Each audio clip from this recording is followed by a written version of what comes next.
Advice for church members. How can church members expose their non-Christian friends, co-workers, relatives, and neighbors to the attractive witness of our churches? Consider these ideas. We can talk about life in our church. We can mix our circles of hospitality together, involving our unsaved friends. We can aspire to be a neighborhood church involved in the neighborhood. That's some great ideas from a book by Mark Deaver and Jamie Dunlap called Compelling the Community. I would really advise you and recommend that you read this book. Great information in this book. Mark Deaver is the pastor of Capitol Street Baptist Church in Washington, D.C. Has an interesting story of his life and time there at Capitol Street.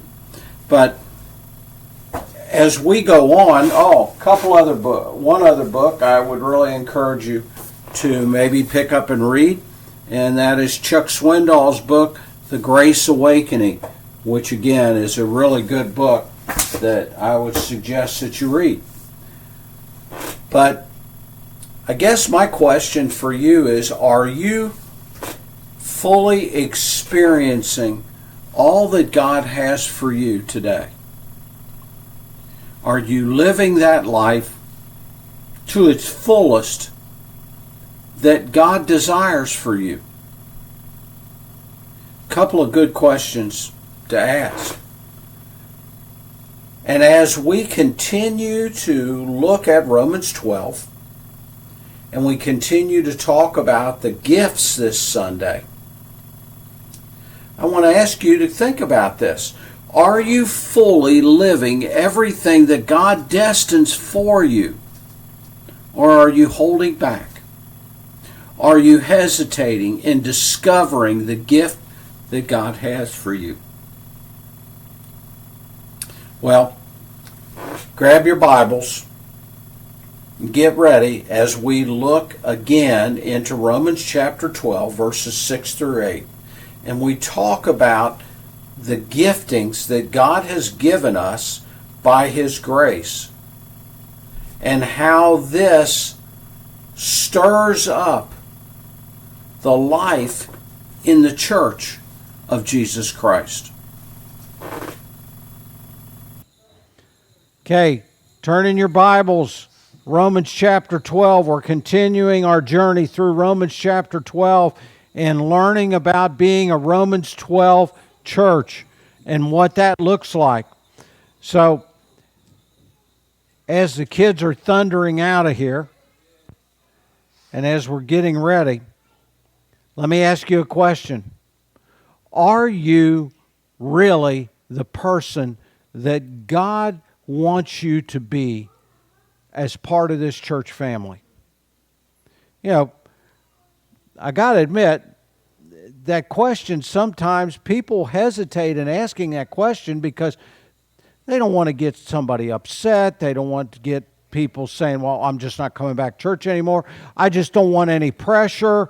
I just want to come. I don't want to be a part of anything. Well, please understand this. As we talk today, this isn't me putting pressure on you. This is God's standard. This is what God says within His Word. So I want to read to you 2 Peter chapter 1, verses 2 through 4 here first. Grace in the knowledge of God and of Jesus our Lord, as His divine power has given to us all things that pertain to life and godliness, through the knowledge of Him who called us to glory and virtue, by which have been given to us exceedingly great and precious promises, that through these you may be partakers of the divine nature, having escaped the corruption that is in the world through lust. Father, I just ask that now that we are settling our minds, quieting our hearts, looking in your word,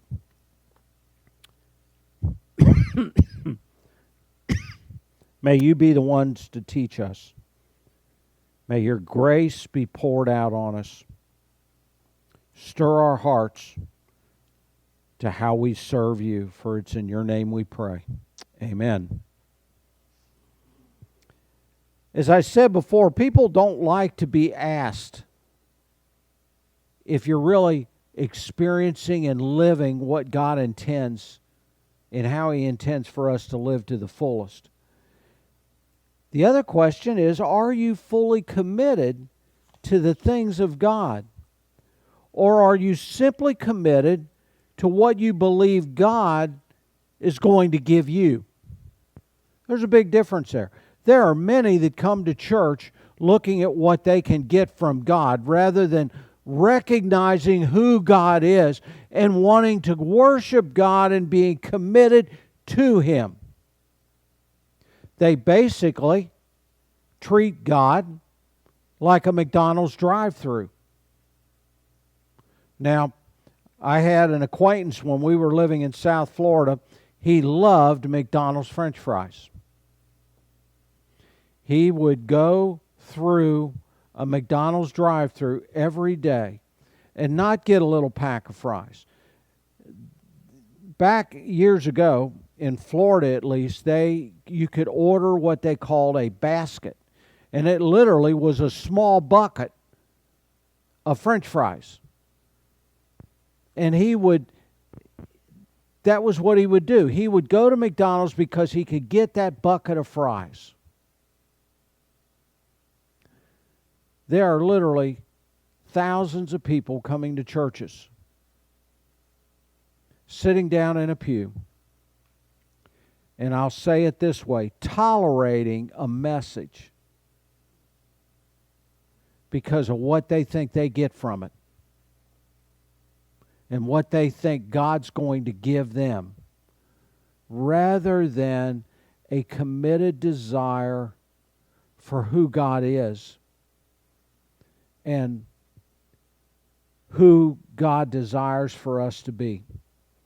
Each of us, as we've talked about in the past, have been gifted differently. Look at Romans again. Let's go to Romans chapter 12.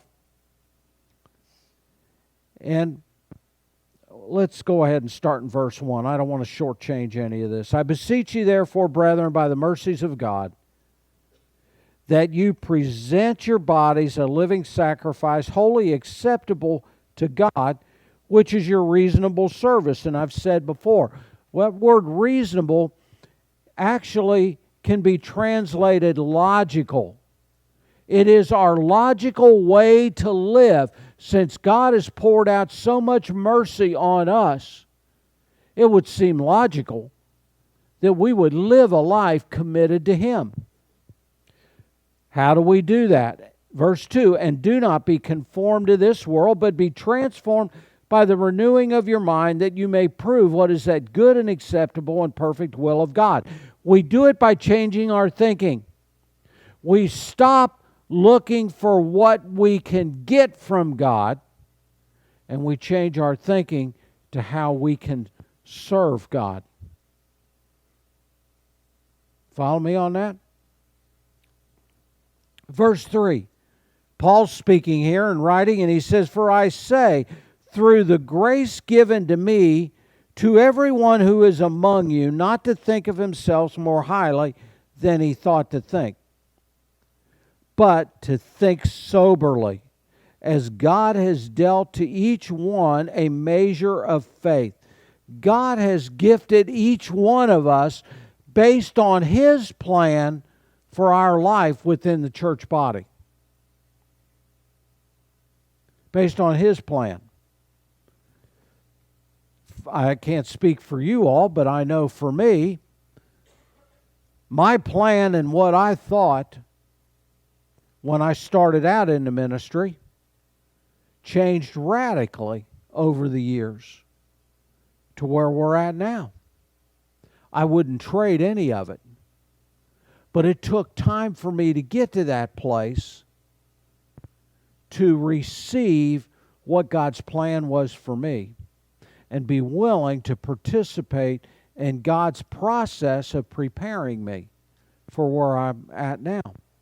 Took time for that to happen.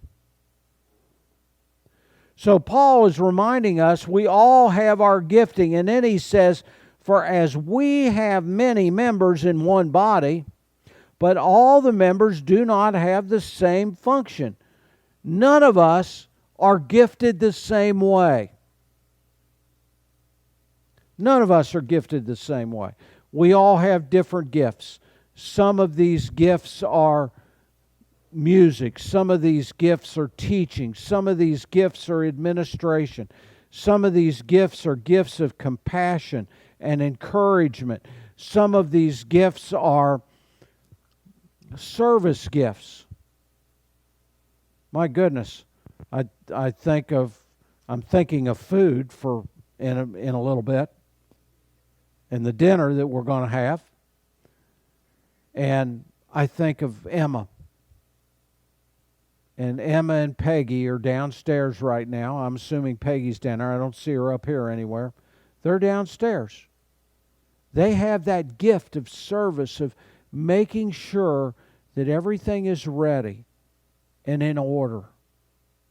And quite frankly, in some regards, it's a thankless gift.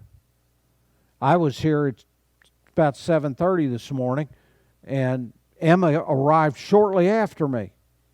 Well, not even I was down there to greet her and thank her for arriving, to make sure everything was to begin, for everything in to be in order. Now, I did thank her that she had coffee perkin. I'm aging myself now when I say coffee perkin. It doesn't perk anymore, does it, Terry? It drips now, doesn't it? So, yeah, amen to the dripping. But, so each one of us have different gifts. And he goes on here in verse 5 and he says, so we, being many, are one body in Christ. In other words, we cannot serve in the church alone. We need each other.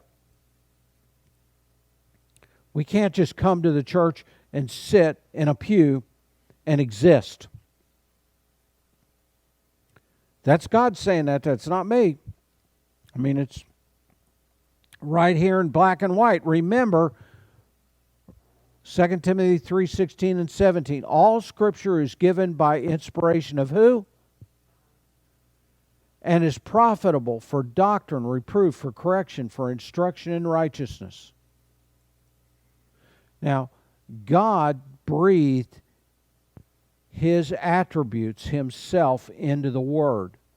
So, if you have an issue, take it up with God.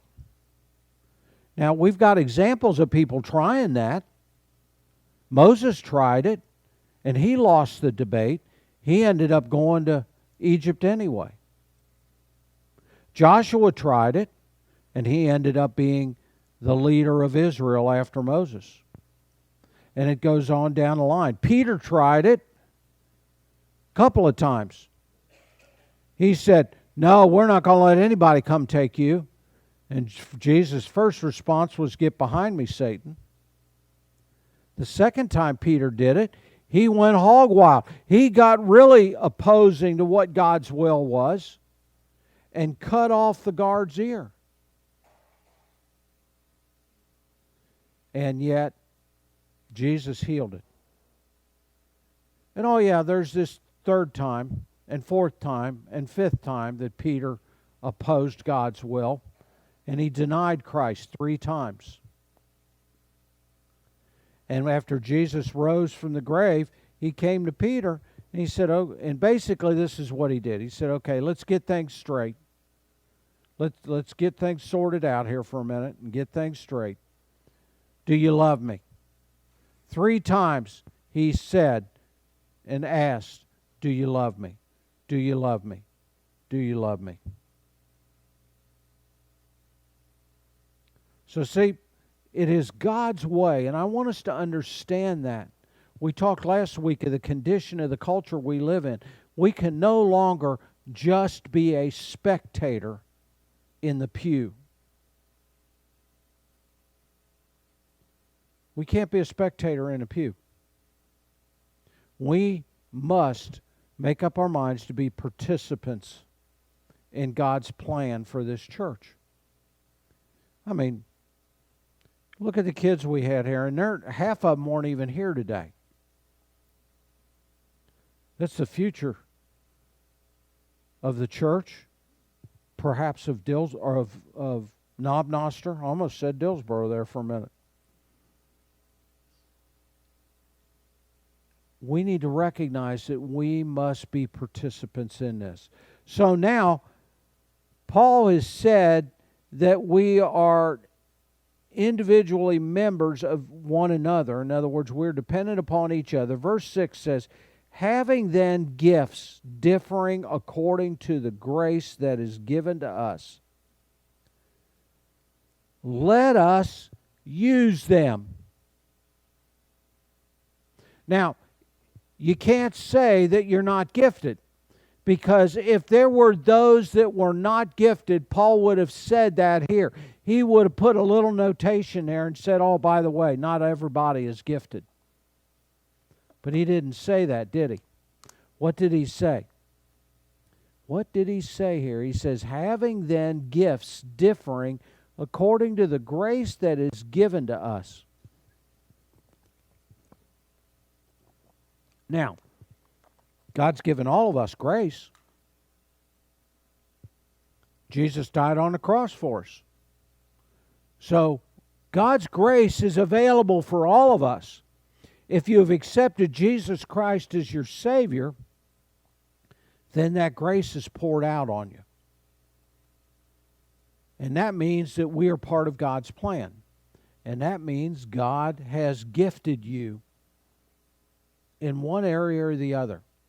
And as we said last week, it has nothing to do with age. Nothing to do with age. I haven't found that anywhere in Scripture.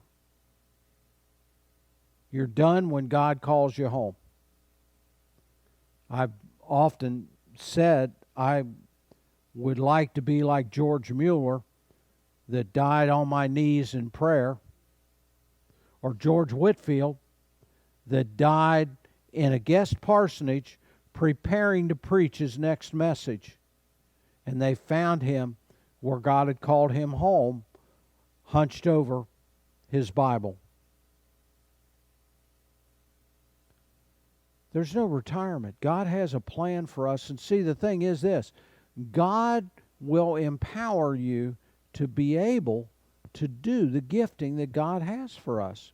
Now look at this. Look at the rest of verse 6. If prophecy, let us prophesy in portions to our faith. Or ministry, let us minister to our ministering. He who teaches, in teaching. He who exhorts, in exhortation. He who gives, with liberality. He who leads, with diligence. He who shows mercy, with cheerfulness. It is so important to remember, I'm going to say this once again, that we ourselves, while we may decide, well, God, I only want to do this, or I want to do this in church, it is up to God and His sovereignty as to what we do and how we serve in a church. All Christians are unique. We've already covered that. We are all members of one body with Christ as the head. We've talked about that. And that we are all individuals with individual identities in the church. And we all fit within the church family. We all belong. This business of people visiting from church to church and saying, you know, I just don't feel that I fit in. It just doesn't seem to be a good fit for me. That's a lie. It's not that we don't fit in, it's that we don't want to fit in. It's that they don't want to fit in. They want to avoid being part of that body. They don't want to be needed. They don't want to have responsibility. The health of a church, the health of our church, and its growth depends on each of us participating in our gifting within the church. And I'm going to ask, what's your gifting? Where are you part of? How do you fit in to the ministry of the church here? And let's see if this works now. Are we up? We're not up. Okay, then let's just forget it. We're not up. Let's just forget it. Let's see if I can bring it up here real quick, because I'd like for you to be... This has been a day of challenges. Are we up yet, John, or did it not come up? Okay, then we're not going to worry about it. Here's what I want you to follow along with me.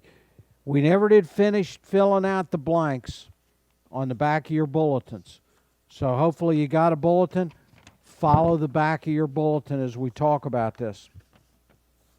We're going to ask the question, keeping in mind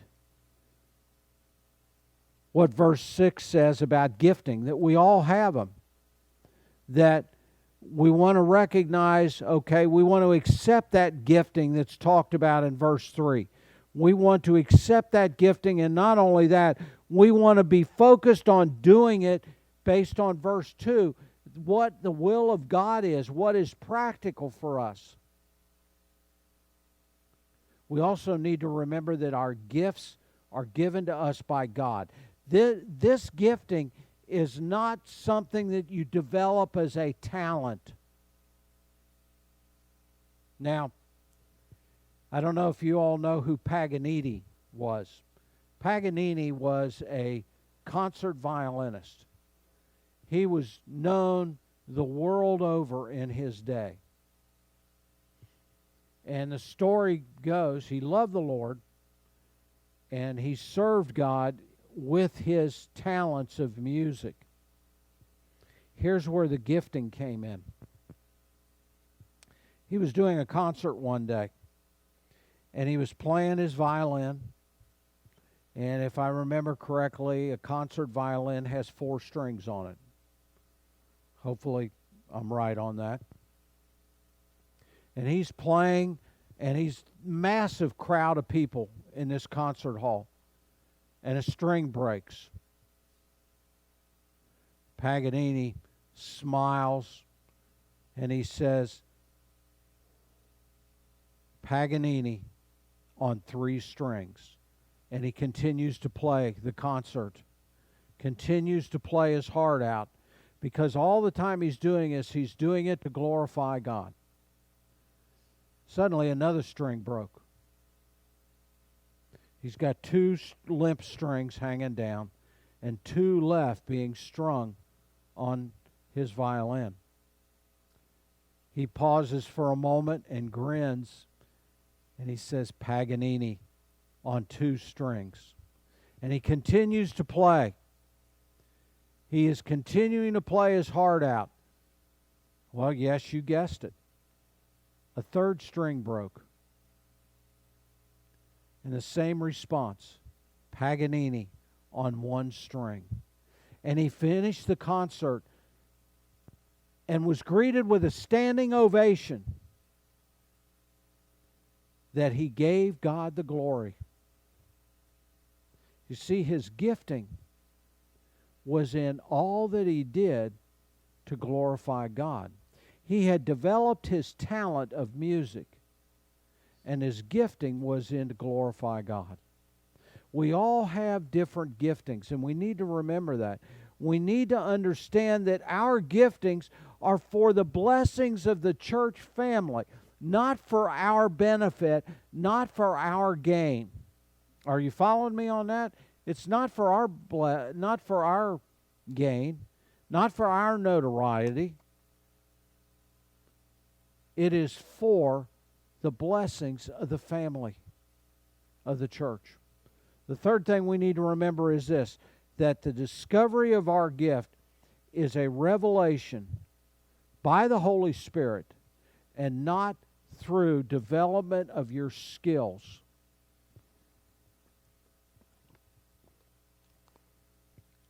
And it's important to understand that. We can develop skills that we can use within the church. I love woodworking. I learned woodworking as a trade growing up. I learned to make furniture. No, Terry, I don't have time to help you with your cabinets. But I will. I love making furniture. I love woodworking. But you see, what God put in my life was to teach the Word and to share the Word, the truth of the Word. So we need to recognize that skills and talents that we develop is one thing. But the gifting that God gives us, and Paul had mentioned 7 that I read to you here from verses 6 through 8. These are gifts of service within the church family. And God gifts all of us to do that. Some may be gifts of compassion that when one of the young moms, or soon to be young moms, has a little one and just needing some help to be able to pick that child up and encourage and comfort, or take a meal. You have a gifting of that service and compassion, and it comes in a variety of forms. But it does come. And we need to recognize that God has called each of us to that. So what does that look like? How do we discover that? How do we get ready for that? Understanding that God gifts us and gives us gifts just as He pleases. And that these are spiritual gifts that God has given us in order to serve within the church family. It is a spiritual gift. Let me explain this. Is given by the Holy Spirit. It is an attribute that every member of the body of Christ will receive.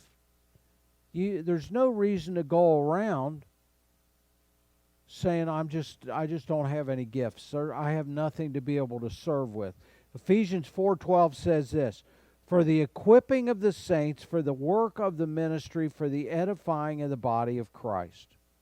We all have them. We all have them. Each of us have these gifts. Now, get your bulletins, and let's go back to these steps that I started last week. And the first one of discovering these gifts and learning what these gifts are and what God intends for us, for each of us in the church. The first one is this, lordship. It is lordship. Romans 12:1 and 2. I beseech you therefore, brethren, by the mercies of God, that you present yourself a living sacrifice, holy and acceptable unto God. Now, this is not, quite honestly, this is not optional. This is not something that we negotiate about. To present ourselves to God a living sacrifice is to be recognizing who God is. He is sovereign. He is, or should be, Lord of our life, which means, okay, God, I will surrender my will to you. Downstairs, we were talking this morning again about repentance. And I defined repentance based on MacArthur's definition in his book, The Gospel According to Jesus. Repentance is a radical change in my will to where I know I am surrendering my will and yielding over to God's in every aspect of our life, including how you do your work, how you go about daily life, how you do laundry, how you drive your car. I heard we were in a discussion, there were 2 or 3 of us a couple of weeks ago talking about being obedient to God, and one guy looked over at one of them that was with us, and they said, how do you drive your car? Do you drive the speed limit? And he had looked down at the table for a minute and then looked up and he says, no. But, I guess I'm confused because in Indiana, speed limit was law. It was not a suggestion. Now, is it law or a suggestion in Missouri? Depends on the city, huh? Is that Terry's law? So that's how it works. If you go through some cities, it's just a suggestion, and if they give you a ticket, you can say, well, is this ticket just a suggestion to pay it, or how's that work, Terry?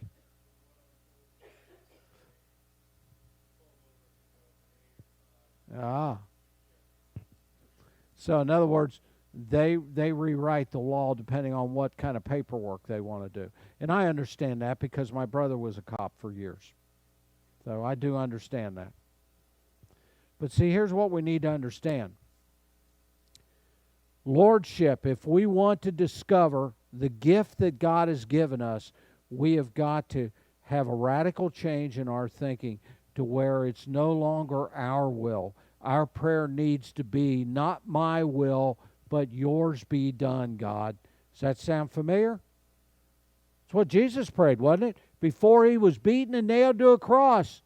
Not my will, but yours be done. God, I'm really not feeling it. I'd like for this to pass by me and me not have to go through this, but not my will, but yours be done. There are times that serving God and utilizing our gifts doesn't always feel good. It's not convenient, but it's what we need to be doing. So we need to recognize the lordship of God. Secondly, the second thing we need to look at here is membership. Now, again, I am not talking about being a member of a church. However, I do not believe in just floating from church to church and not being willing to make a commitment to belong to a body of believers. Because basically what you are saying is, I want to be a free spirit and I don't want to have any commitments to anything.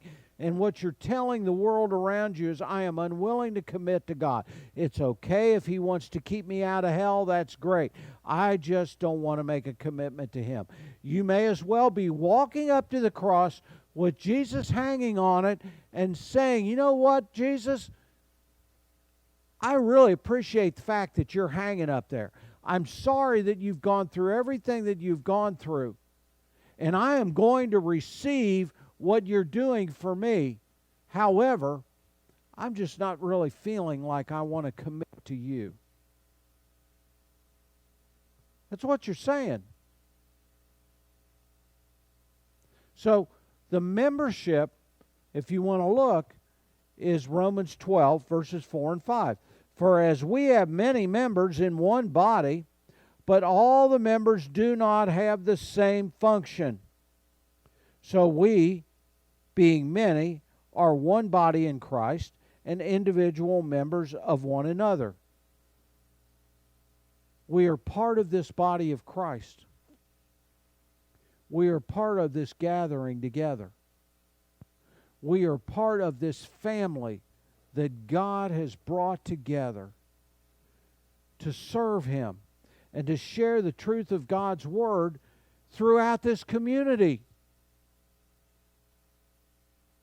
to bring hope to them, to help them experience a changed life. So we want to make sure that we do that. We want to understand that that's the second thing. Here's where we left off, the third one, third blank. Stewardship, verses 6 through 8.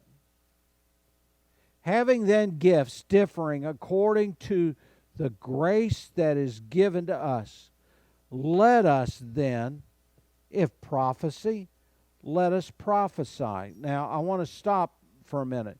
That prophecy that Paul is writing about here is not foretelling the future. That prophecy is a gift of public speaking. It is basically being a preacher. It is sharing the truth of God with others in public. That's what that word translates out of the Greek. So he's saying, where was I here? If prophecy, let us prophesy in portions to our faith. Or ministry, let us use it in our ministering. He who teaches, he who exhorts in exhortation, he who gives with liberality, he who leads with diligence, he who shows mercy with cheerfulness. And God's basically is saying, here's the breakdown on it. Prophecy is that of public speaking, of speaking the truth directly to individuals, expounding of the Word of God. Serving is those giftings of volunteering, of serving in areas of the church. It could even be that of a deacon or an elder in that place of service and serving in the church. Teaching. What a wonderful opportunity to be teaching. Teaching our children, preparing our children for the world that they're faced with. Teaching them and communicating them the truth of God's Word in a way that they understand it. I was sharing downstairs this morning. My mother was the head of a junior department at the church I grew up in for 20 years. Loved teaching the kids. Saw so many kids grow up in that church and have families of their own, and they in turn were in that junior department. And my mother accumulated massive amounts of material and knowledge of sharing and giving of her life and preparing these kids for the world around them. Let me tell you, if we don't teach the truth of God's Word to the kids growing up, man, what are they going to do? Because the world out there is merciless. It is chaotic, it's confusing, and it's full of lies. So it's important that we teach them. The gift of ruling, of leadership that Paul talks about here. Those are areas of leading, administration. These are giftings that are really needed within a church, especially things like administration. Those are unique gifts in areas of organization, of planning, of being part of a committee to make sure things happen, of being maybe the chair of a committee to oversee and organize to make sure that things are going to happen well. And then there are those gifts of mercy. Mercy is one of those unique gifts that God has instilled in the heart of individuals that they have feelings of genuine empathy for others that are in distress. It's not, oh, I'm so sorry for you. Let me pray for you.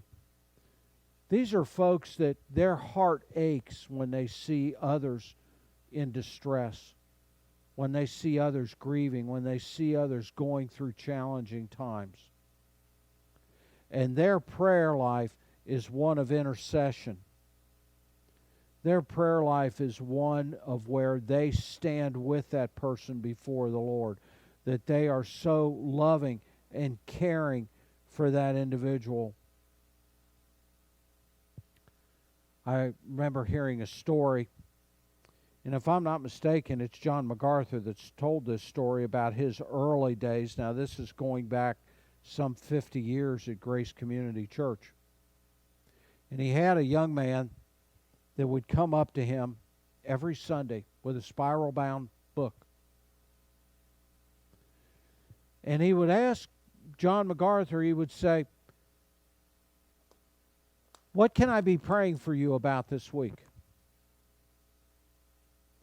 And he would write notes. Now, MacArthur stated in the beginning he didn't take him seriously, because so many of us say, well, I'm going to be praying for you, and yet it's an afterthought. But this man, every Sunday, he would ask two questions. How can I be praying for you? And he'd write it down. And then he would ask this second question. What did God do for you this past week? How did he answer your prayer? And he would write that down in that notebook.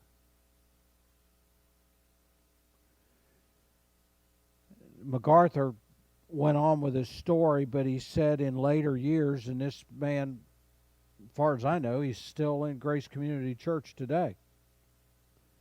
John asked him, said, how many notebooks do you actually have?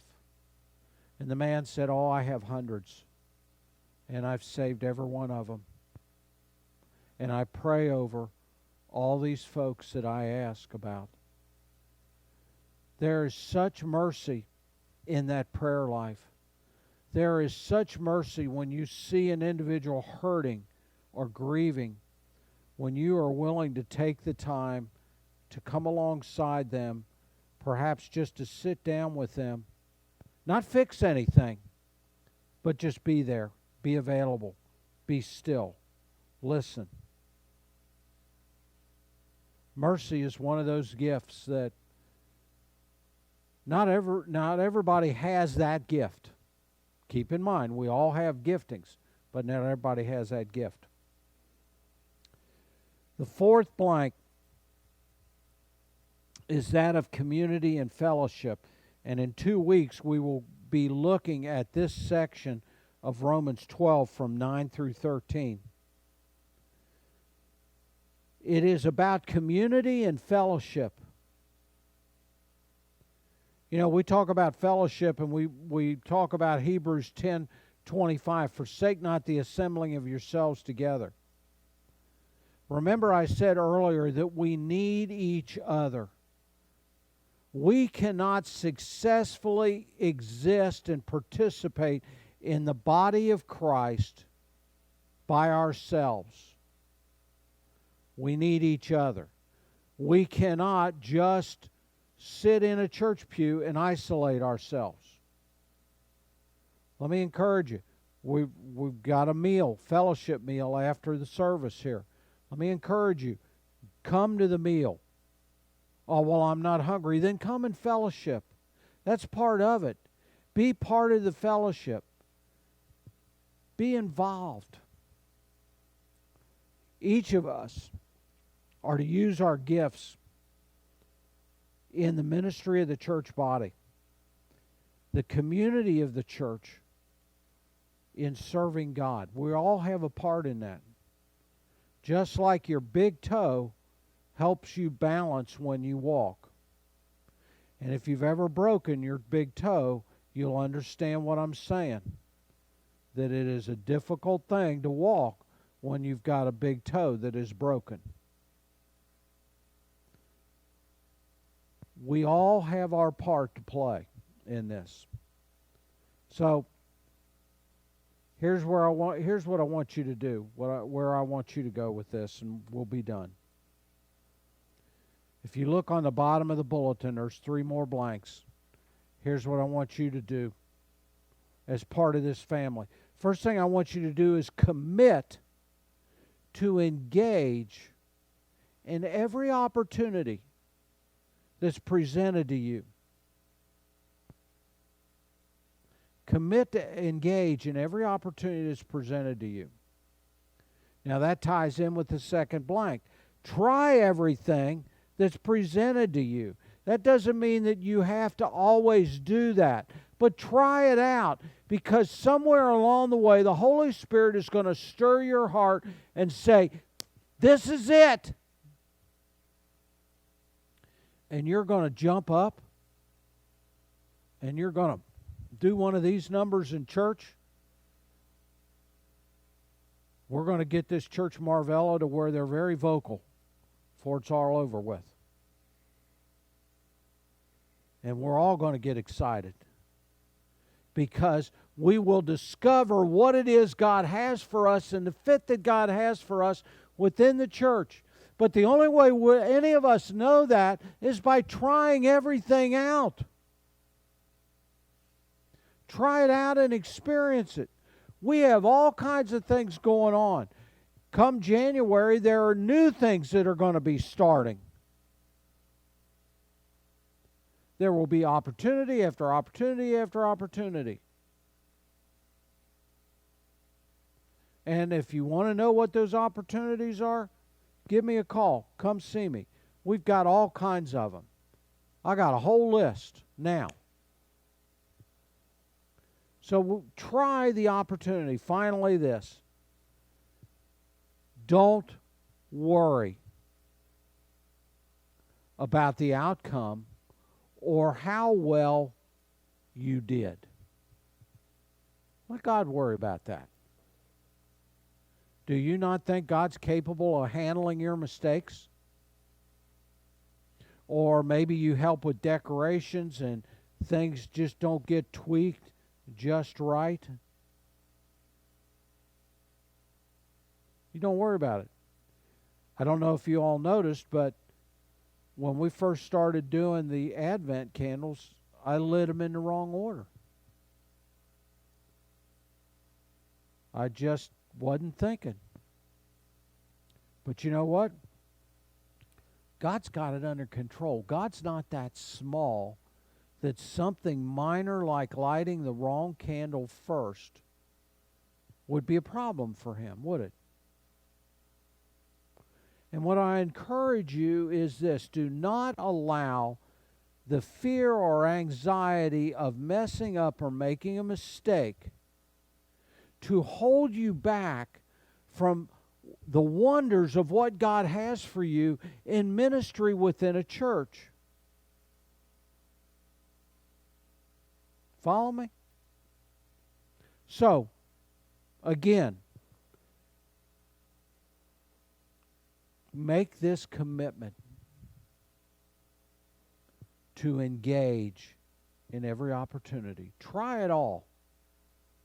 Try it out until the Holy Spirit shows you, okay, this is where I need you right now. 6 months from now, that may change a little bit. God may have you somewhere else. But finally, don't worry about your performance in helping out in that area or doing that job. Don't worry about that.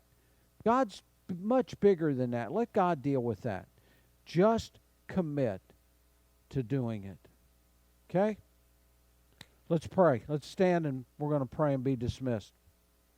If you need prayer, you want to talk to Robin or I afterwards, we'll be up front here. Father, I again thank you for your love, your goodness. Oh my, I just thank you that little things like the tablet not working right or the projector not working right, that's nothing for you. I praise God for your sovereignty, for your might, for who you are. Now, Lord, bless our fellowship that we're going to have downstairs. I just ask that you bless the time, for it's in your name that we pray. Amen. We hope that the Lord spoke to you today through the message. And if he did, and you made a decision, or you simply need prayer for something that you're dealing with in your life, please contact us. Let us know how we can help. Let us know how we can be praying for you. And most certainly contact us if you need any assistance.